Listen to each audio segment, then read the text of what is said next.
Madam, मुंबईमध्ये विविध विकास कामं सुरू आहेत. मात्र काही विकास कामांचा थेट फटका किंवा त्रास हा सर्वसामान्य नागरिकांना होतोय. त्याच विषयी तुम्ही आज मांडलात.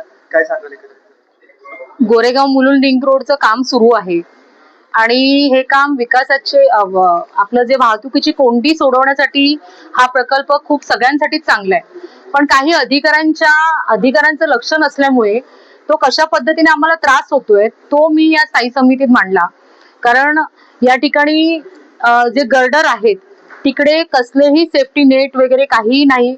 तिथे तिकडचं काही पडलं बिडलं तर मग ते तिकडचे जे स्थानिक रहिवासी लोक आहेत येणारे जाणारे त्यांचा एखादा काही अपघात वगैरे झाला तर त्याची जबाबदारी कोणाची असणार आहे? प्रशासनाची असणार आहे? अधिकाऱ्यांची कोणाची असणार आहे?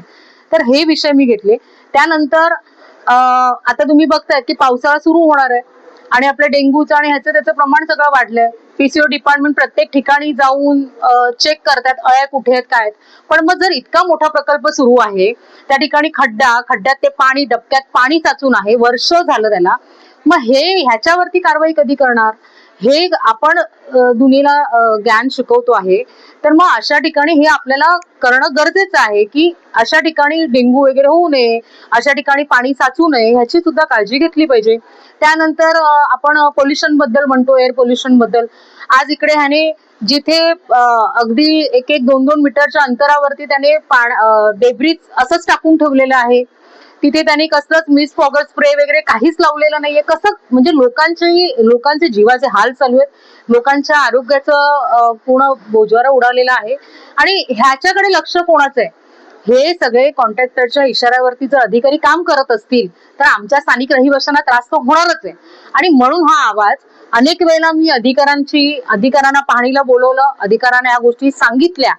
पण त्यांचं असं आहे की हे काम सुरू आहे, हे काम करा तुम्ही, पण हे काम करत असताना याची काळजी घेतली पाहिजे की बाकीच्या लोकांना त्रास होऊ नये याची. कारण आता पावसाळा सुरू होते त्याच्यामुळे ह्या खबरदारी घेतल्याच पाहिजेत. आणि हा त्रास म्हणून हा विषय मी स्टँडिंग कमिटीमध्ये हे केला. मुलुंडमध्ये असाच एक अपघात झाला होता. डोक्यावर तो स्लॅब पडला. 2 लोक त्याच्यामध्ये मृत्यूमुखी पडले. असाच अपघात तिथेही होऊ शकतो का? अशी काही परिस्थिती आहे तिथे? मी असा विषय घेतला आहे की त्याच्यावरती सेफ्टी नेट लावलेले नाहीयेत त्या गर्डरवरती. आणि याने काय होते की कधी एखादं सामान वगैरे काही पडलं तर मग अपघात होण्याची शक्यता आहे. त्याच्यामुळे सेफ्टी प्रिकॉशन्स घेतलेच पाहिजेत आणि अधिकाऱ्यांनी ही काळजी घेतली पाहिजे होती. अधिकाऱ्यांनी या सूचना दिल्या पाहिजे होत्या.